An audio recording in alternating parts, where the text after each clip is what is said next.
नमस्कार भक्तों, आप सभी का हमारे चैनल अनोखे भक्त की कहानी में स्वागत है।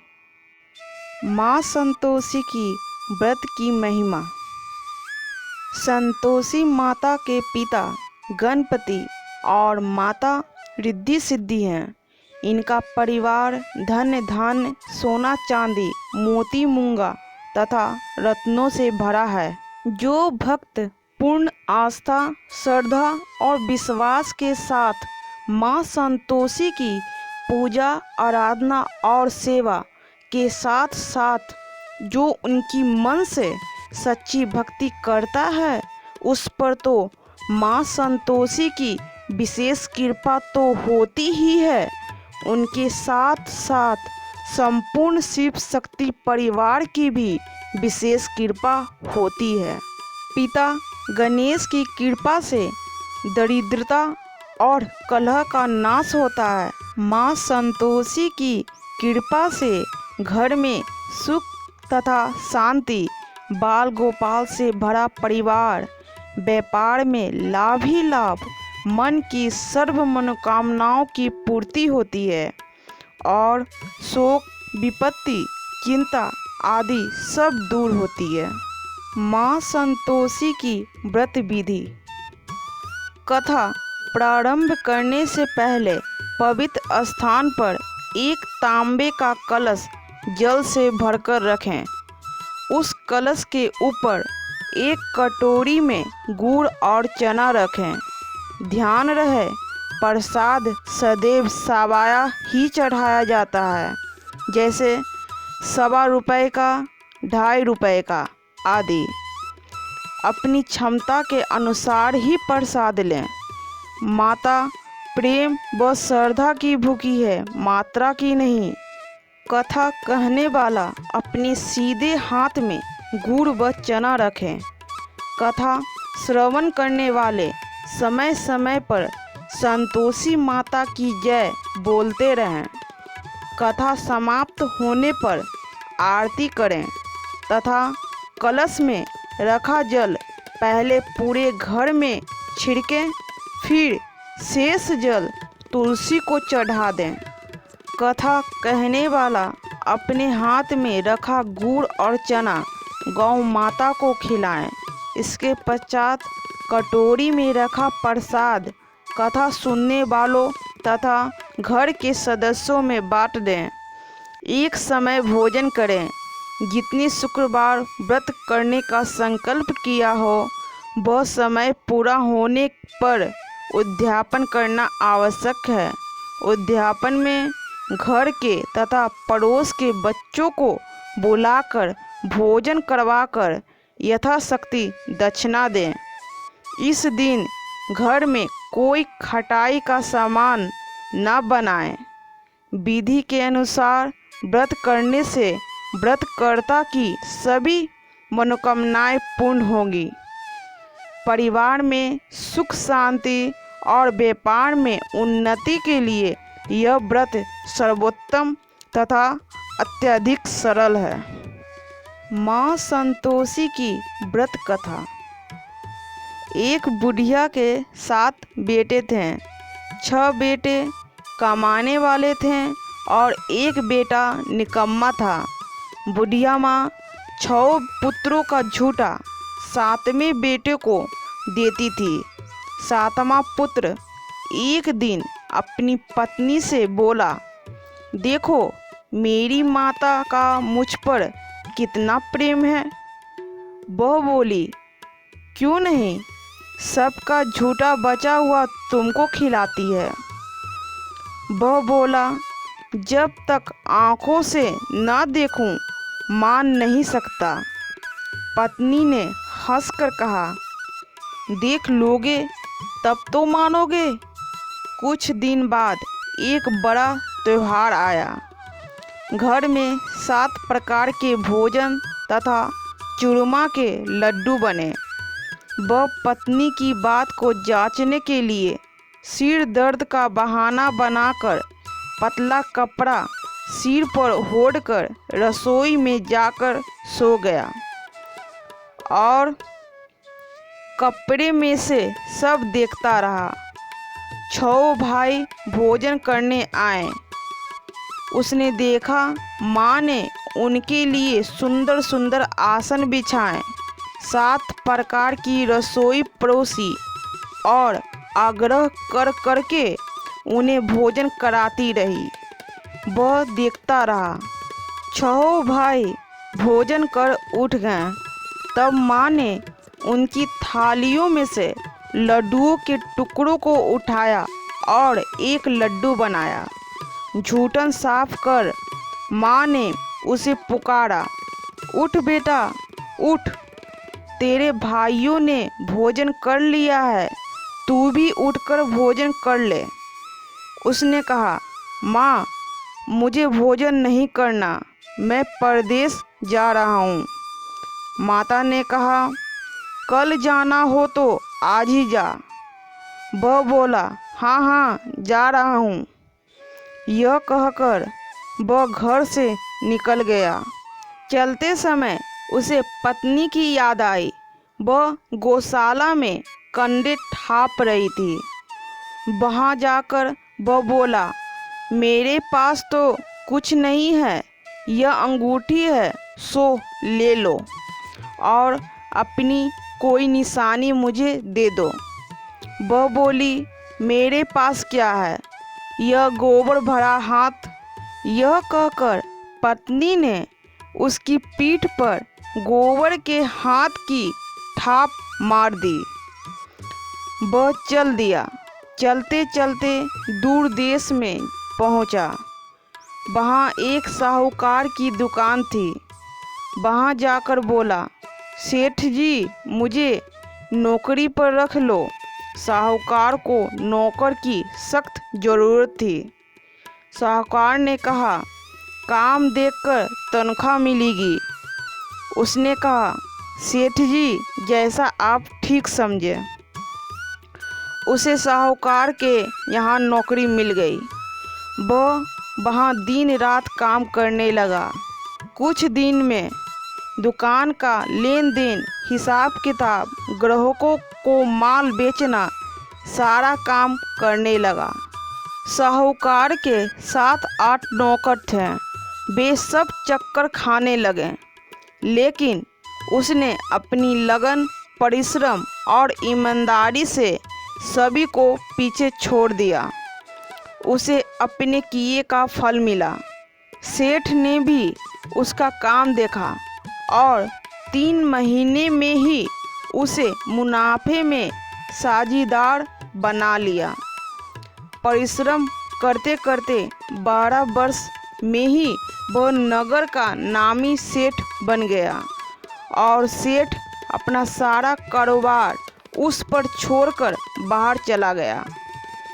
इधर उसकी पत्नी पर क्या बीती वह सुने। सास ससुर उसे दुख देने लगे। गृहस्थी का काम करवाकर उसे लकड़ी लेने जंगल में भेजते। इस बीच घर की रोटियों के आटे से जो भूसी निकलती, उसकी रोटी बनाकर रख दी जाती और फूटे नारियल की नड़ेली में पानी दिया जाता। इस तरह दिन बिताते रहे। एक दिन वह जब जंगल में लकड़ी लेने जा रही थी, तब उसे रास्ते में बहुत सी स्त्रियां संतोषी माता का व्रत करती दिखाई दी। वह वहां खड़ी होकर पूछने लगी, बहनों, यह तुम किस देवता का व्रत करती हो और इसके करने से क्या फल होता है? इस व्रत के करने की क्या विधि है? यदि तुम अपने इस व्रत का विधान मुझे समझाकर कहोगी तो मैं तुम्हारा बड़ा एहसान मानूंगी। उनमें से एक स्त्री बोली, सुनो, यह संतोषी माता का व्रत है। इसके करने से निर्धनता, दरिद्रता का नाश होता है, लक्ष्मी आती है, मन की चिंताएं दूर होती हैं, घर में सुख होने से मन को प्रसन्नता और शांति मिलती है, निपुति को पुत्र मिलता है। प्रीतम बाहर गया हो तो वह शीघ्र लौट आता है। कुमारी कन्या को मनपसंद वर मिलता है।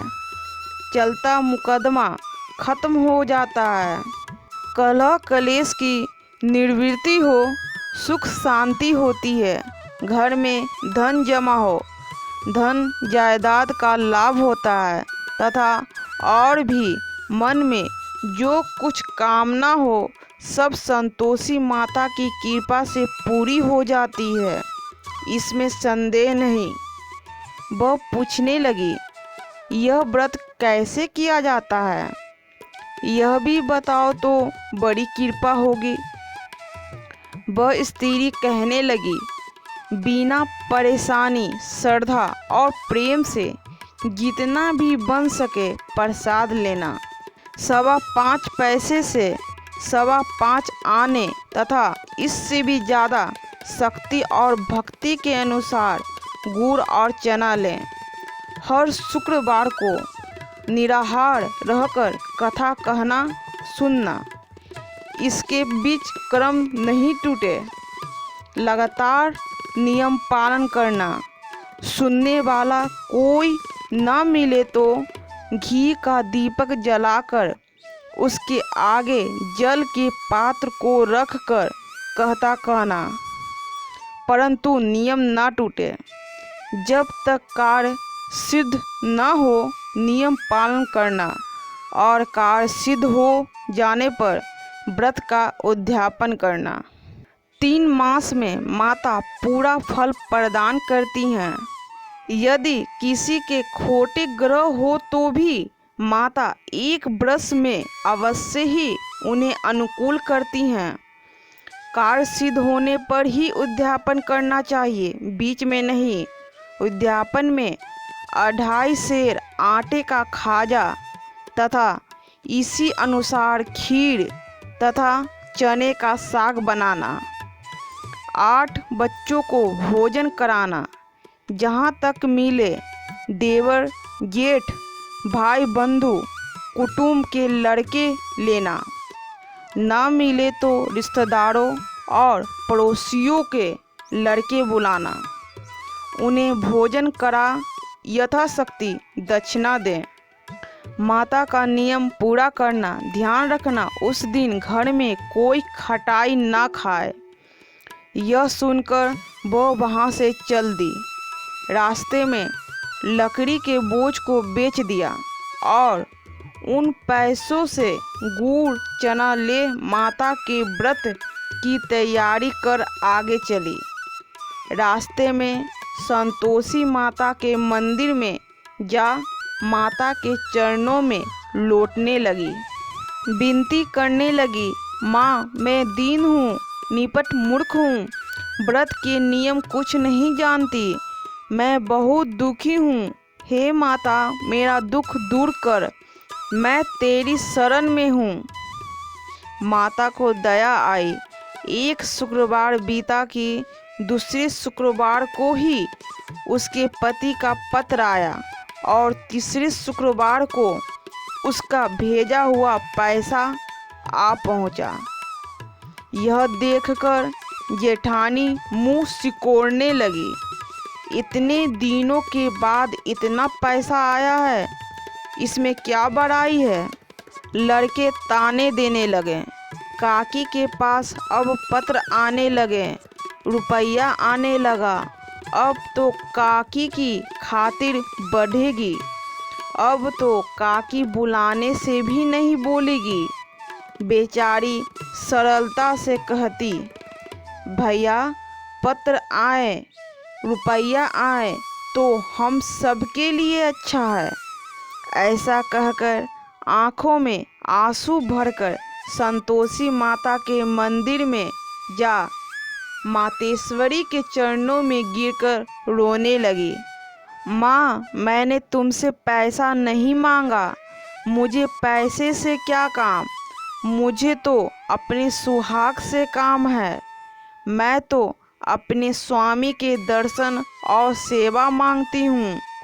तब माता ने प्रसन्न होकर कहा, जा बेटी तेरा स्वामी जल्द ही आएगा। यह सुन खुशी से बावली हो वह घर आकर काम करने लगी। संतोषी माँ विचार करने लगी, इस भोली पुत्री से मैंने कह तो दिया कि तेरा पति शीघ्र आएगा, पर आएगा कहाँ से? वह तो इसे सपने में भी याद नहीं करता। उसे इसकी याद दिलाने तो मुझे ही जाना पड़ेगा। संतोषी माता ने उस बुढ़िया के बेटे को स्वप्न में समझाया, पुत्र, तेरी घरवाली कष्ट उठा रही है। वह बोला, हाँ माता, यह तो मुझे भी मालूम है, परंतु क्या करूं, वहाँ कैसे जाऊं? परदेश की बात है, लेन देन का सारा हिसाब किताब है, कोई जाने का रास्ता नज़र नहीं आता। आप ही कोई राह दिखाएं कि वहाँ कैसे जाऊं? माँ कहने लगी, सवेरे नहा धोकर संतोषी माता का नाम ले, घी का दीपक जला, दंडवत कर और दुकान पर जा बैठना। देखते देखते तेरा लेन देन चुक जाएगा, जमा माल बिक जाएगा, सांझ होते होते धन का ढेर लग जाएगा। वह अगले दिन सुबह बहुत जल्दी उठा। उसने अपने मित्र बंधुओं परिचितों को स्वप्न में माता द्वारा कही गई बात कह सुनाई। वे सब उसकी बात सुनकर उसकी खिल्ली उड़ाने लगे। वे कहने लगे कि कहीं कभी सपने की बात भी सच्ची होती है। एक बूढ़ा व्यक्ति बहुत समझदार था। वो बोला, देखो भाई, मेरी बात मानो, इस तरह सच या झूठ कहने के बदले देवता ने जैसे कहा है वैसा ही करना, तेरा क्या जाता है? बूढ़े की बात मानकर नहा धोकर उसने संतोषी माता को प्रणाम किया, फिर घी का दीपक जलाकर दुकान पर जा बैठा। शाम तक धन का ढेर लग गया। वह हैरान हुआ, मन में संतोषी माता का नाम ले प्रसन्न हो घर जाने के वास्ते गहना, कपड़ा और सामान खरीदने लगा। सब काम से निपट अपने घर को रवाना हुआ।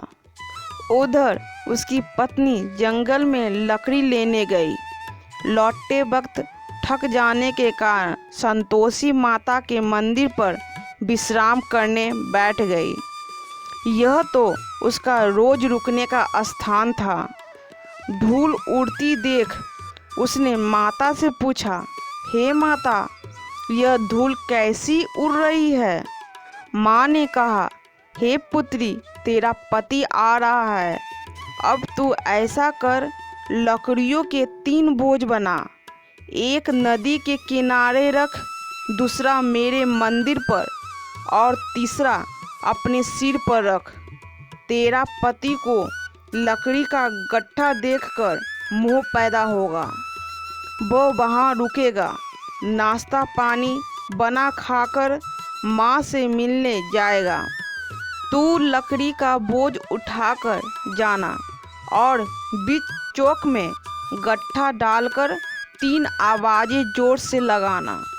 लो सासू जी, लकड़ियों का गट्ठा लो, भूसी की रोटी दो, नारियल के खोपड़े में पानी दो। आज कौन मेहमान आया है?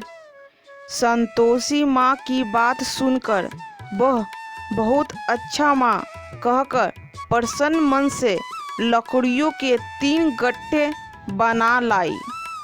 एक नदी के तट पर, दूसरा माता के मंदिर पर रखा। इतने में ही मुसाफिर वहाँ आ पहुँचा। सूखी लकड़ी देखकर उसकी इच्छा हुई कि अब यहीं विश्राम करे और भोजन बना खा पीकर गांव चले। इस प्रकार भोजन कर विश्राम कर वह अपने गांव में आ गया। उसी समय बहू सिर पर लकड़ी का गट्ठा लिए आई। उसने गट्ठा आंगन में डाल जोर से 3 आवाजें दी। लो सासू जी, लकड़ी का गट्ठा लो, भूसी की रोटी दो, नारियल के खोपड़े में पानी दो। आज कौन मेहमान आया है? यह सुनकर सास ने अपने दिए हुए कष्टों को भुलाने हेतु कहा, बहू तू ऐसा क्यों कहती है? तेरा मालिक ही तो आया है। बैठ, मीठा भात खाकर कपड़े गहने पहन।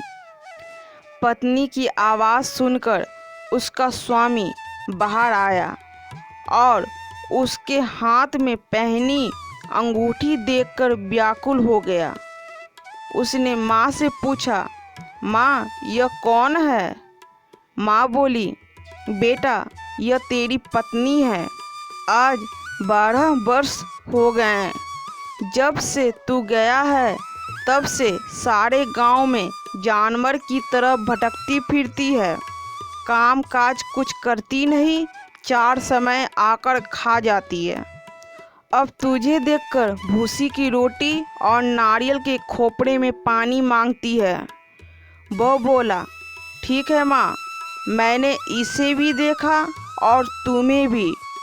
अब मुझे दूसरे घर की चाबी दो, मैं उसमें रहूँगा। ठीक है बेटा, जैसी तेरी मर्जी, कहकर माँ ने ताली का गुच्छा बेटे के सामने रख दिया। उसने दूसरे घर को खोलकर सारा सामान जमाया। एक ही दिन में वहाँ राजा के महल जैसा ठाट बाट बन गया। अब क्या था, वह सुख भोगने लगी। अगला शुक्रवार आया तो उसने पति से कहा, मुझे संतोषी माता का उद्यापन करना है। पति बोला, बहुत अच्छा, खुशी से कर ले। वह उद्यापन की तैयारी करने लगी। जेठ के लड़कों को भोजन के लिए कहने गई। उन्होंने मंजूर किया, परंतु पीछे से जेठानी ने अपने बच्चों को सिखलाया, देखो रे, भोजन के समय सब लोग खटाई मांगना, जिससे उसका उद्यापन पूरा न हो। लड़के भोजन करने आए, खीर पेट भरकर खाई, परंतु बात याद आते ही कहने लगे, हमें कुछ खटाई खाने को दो, खीर खाना हमें भाता नहीं, देखकर अरुचि होती है। लड़के उठ खड़े हुए, बोले, पैसे लाओ।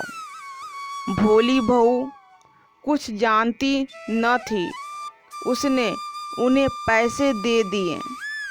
लड़कों ने बाजार जाकर उन पैसों से इमली खरीदी और खाई। यह देखकर बहू पर माताजी ने कोप किया। राजा के दूत उसके पति को पकड़कर ले गए। जेठ जेठानी मनमाने खोटे वचन कहने लगे। लूट लूट कर धन इकट्ठा कर लाया था, सो राजा के दूत उसे पकड़कर ले गए हैं। अब सब मालूम हो जाएगा जब जेल की रोटी खाएगा। बहू से यह वचन सहन नहीं हुए। वह संतोषी माता के मंदिर में गई और कहने लगी, माता तुमने यह क्या किया? हंसाकर क्यों रुलाने लगी? माता बोली, पुत्री तूने मेरा व्रत भंग किया है, इतनी जल्दी सब बातें भुला दी। वह बोली, माता भूली तो नहीं हूँ, न कुछ अपराध किया है, मुझे तो लड़कों ने भूल में डाल दिया, मुझे क्षमा करो माँ। माँ बोली, ऐसी भूल भी कहीं होती है? वह बोली, माँ अब भूल नहीं होगी। अब बताओ मेरे पति कैसे आएंगे? माँ बोली, पुत्री जा, तेरे पति तुझे रास्ते में ही आता मिलेगा। वह मंदिर से निकलकर बाहर आई तो रास्ते में उसे अपना पति आता हुआ मिला। उसने पूछा, कहाँ गए थे? वो बोला, इतना धन जो कमाया है उसका कर राजा ने मांगा था, वह भरने गया था। वह प्रसन्न होकर बोली, भला हुआ, अब घर चलो। फिर अगला शुक्रवार आया। वह बोली, मुझे माता का उद्यापन करना है। पति ने कहा, ठीक है, करो। वह फिर जेठ के लड़कों से भोजन को कहने गई। जेठानी ने लड़कों को सिखा दिया कि तुम पहले ही खटाई मांगना। लड़के भोजन करने बैठे, परंतु भोजन करने से पहले ही कहने लगे, हमें खीर पूरी नहीं भाती, जी बिगड़ता है, कुछ खटाई खाने को दो। बहू बोली, खटाई खाने को नहीं मिलेगी, खाना हो तो खाओ। उनके उठकर चले जाने पर उसने ब्राह्मणों के लड़के बुलाकर भोजन करवाया। दक्षिणा की जगह उन्हें एक एक फल दिया। इससे संतोषी माता प्रसन्न हो गईं। माता की कृपा से 9 माह बाद उसको चंद्रमा के समान एक सुंदर पुत्र प्राप्त हुआ। पुत्र को लेकर वह प्रतिदिन संतोषी माता के मंदिर में जाने लगी। माँ ने सोचा कि यह रोज आती है, आज क्यों ना मैं ही इसके घर चलूं, इसका आसरा देखूं तो सही। यह विचार कर माता ने भयानक रूप बनाया। गुड़ और चने से सना मुख, ऊपर से सूंड के समान होठ, उस पर मक्खियाँ भिनभिना रही थी। दहलीज पर पैर रखते ही उसकी सास चिल्लाई, देखो रे, कोई चुड़ैल डाकनी चली आ रही है, लड़को इसे भगाओ, नहीं तो सबको खा जाएगी। बहू रोशनदान से देख रही थी। वह प्रसन्न हो उठी। आज मेरी माता मेरे घर आई हैं। यह कहकर दूध पीते बच्चे को गोद से उतार दिया।